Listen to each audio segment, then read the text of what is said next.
So close, yet so far. Georgia has been just one win away from making the college football playoff the past 2 seasons. Can this be the year they finally get back to the playoff for the first time since 2017? Welcome back to the Gridiron Expert, the best kept secret in all of college football.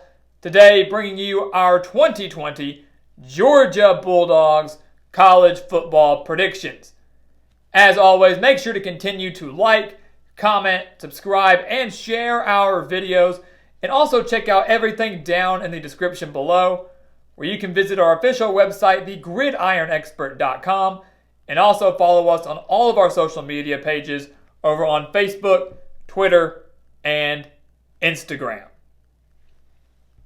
So Kirby Smart continues to do a great job down in Athens, but he just hasn't been able to win the big games. In 2017, Georgia made the college football playoff, made the national championship, in fact, but lost to Nick Saban and Alabama.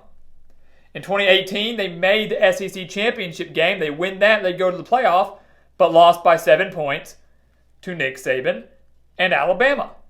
And in 2019, Georgia made the SEC championship yet again, but were annihilated at the hands of Joe Burrow and LSU. So the Bulldogs went 12-2 last year, ended up winning the Sugar Bowl, which is great considering they lost that game back in 2018. But the Bulldogs fans, they want more. They want more. They want their first national title since 1980.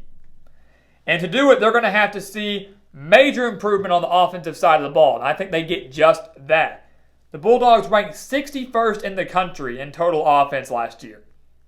That's not very good. That's not very good at all. And Kirby Smart realized that.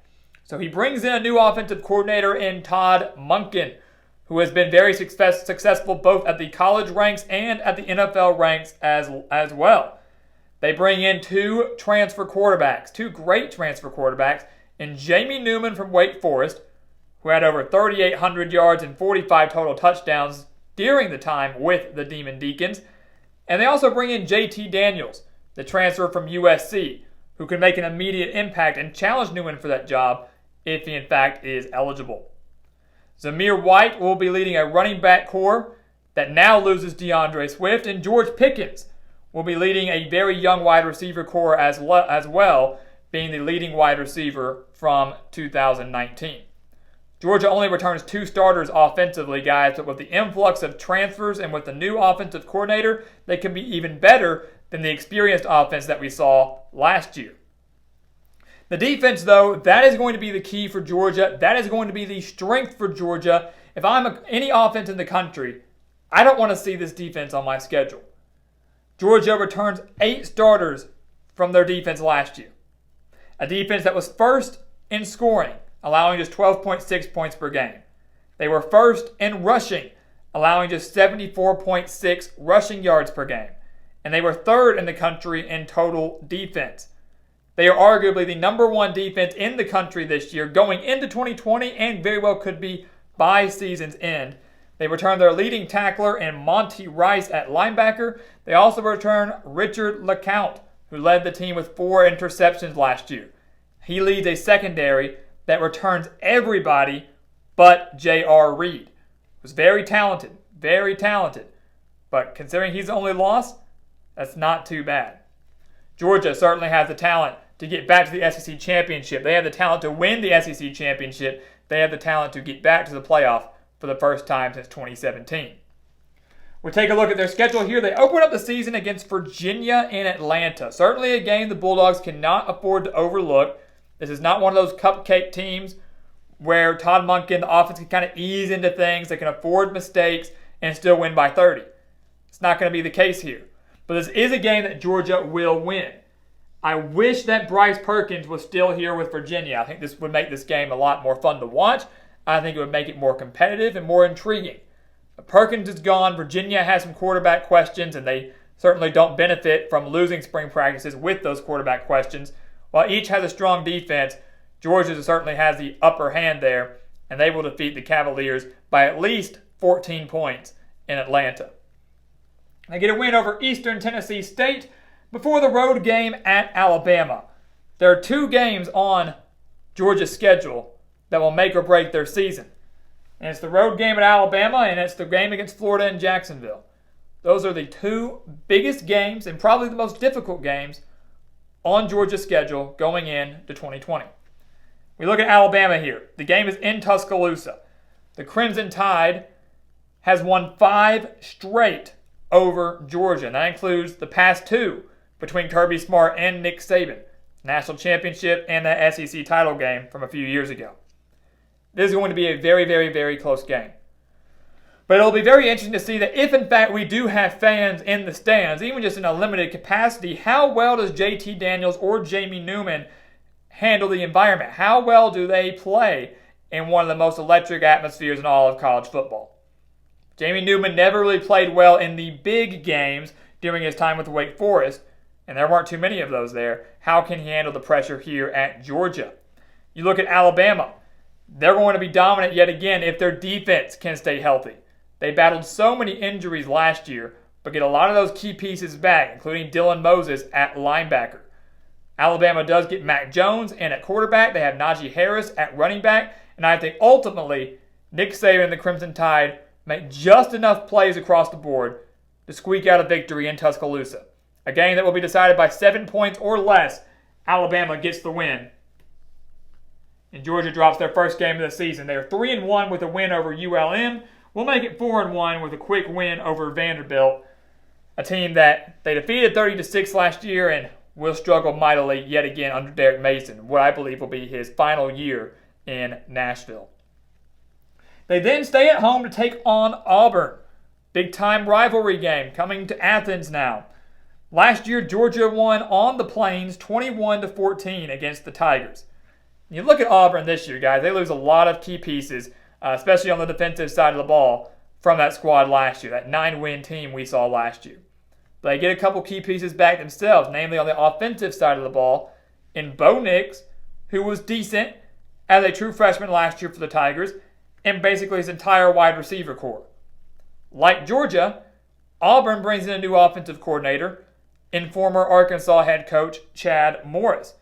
Remember, he was responsible for kind of the rise of Clemson football. So can he kind of light a fire under this Auburn offense, who was solid but not great in 2019?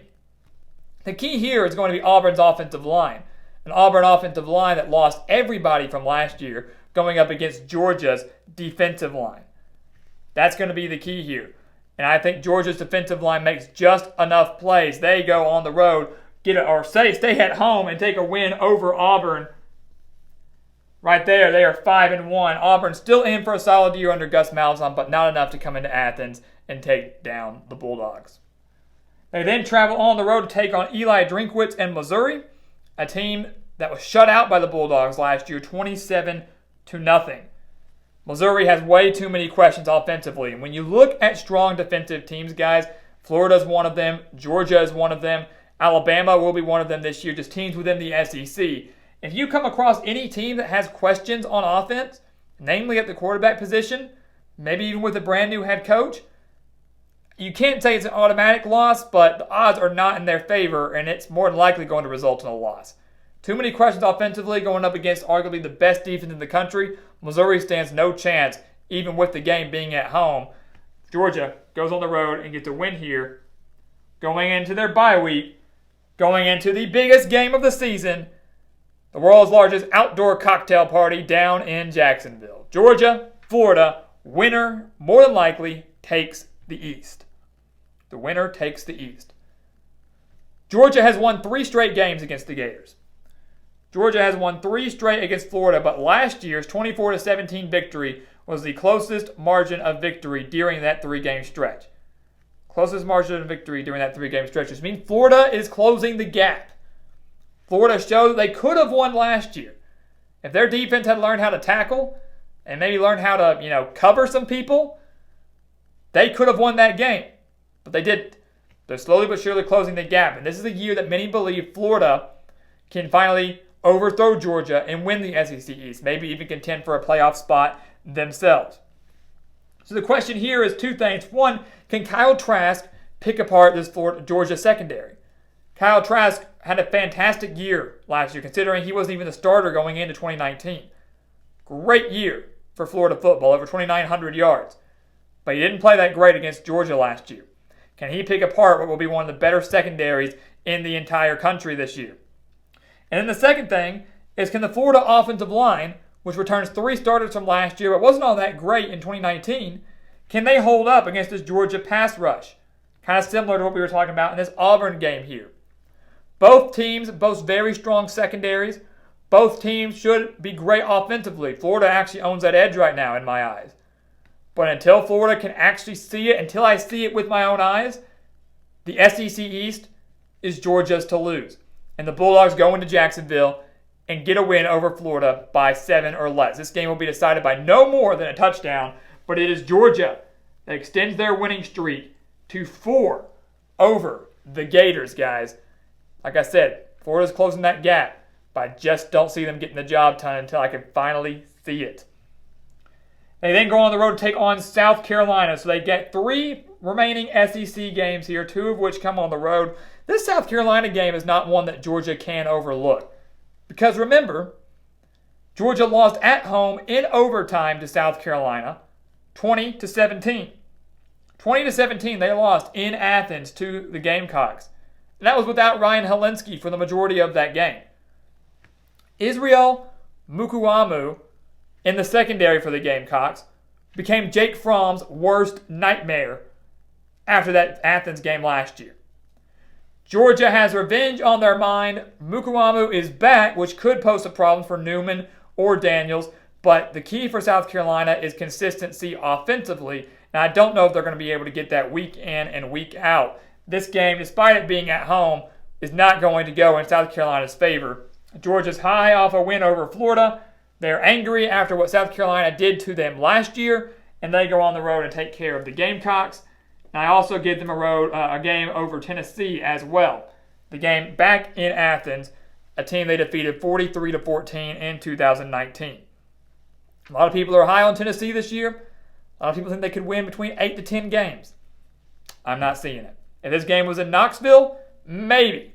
But Georgia should take easy care of the Volunteers, who are still, I think, a year or 2 away under Jeremy Pruitt from finally breaking through in the SEC East. They then go on the road to take on Kentucky, a Kentucky team that was 2nd in the country in passing defense and 21st in the country in total defense.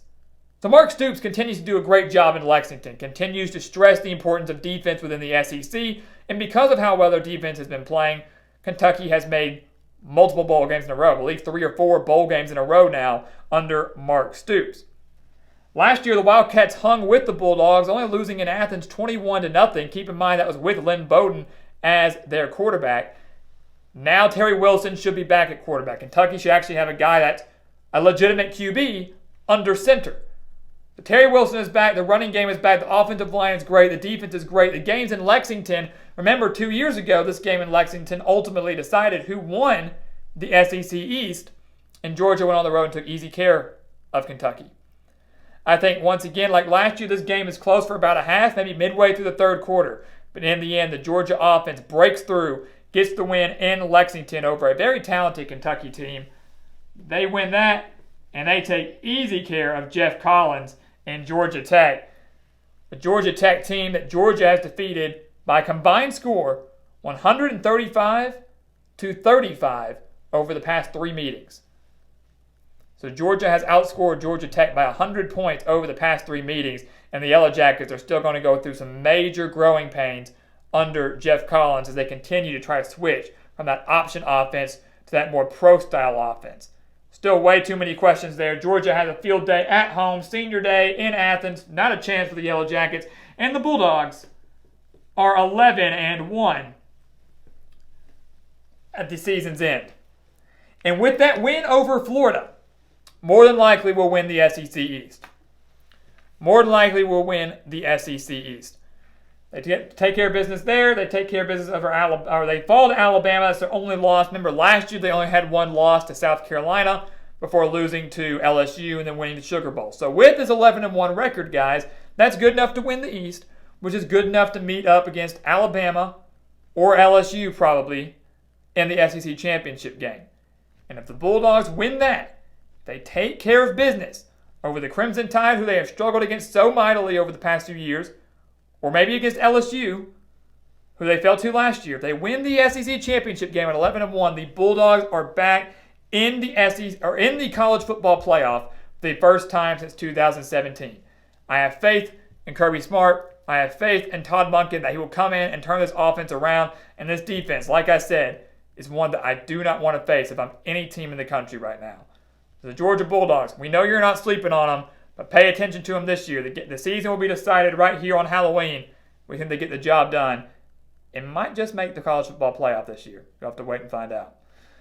But guys, thank you so much for watching us here at the Gridiron Expert on YouTube. Make sure to continue to like, comment, subscribe, and share our videos.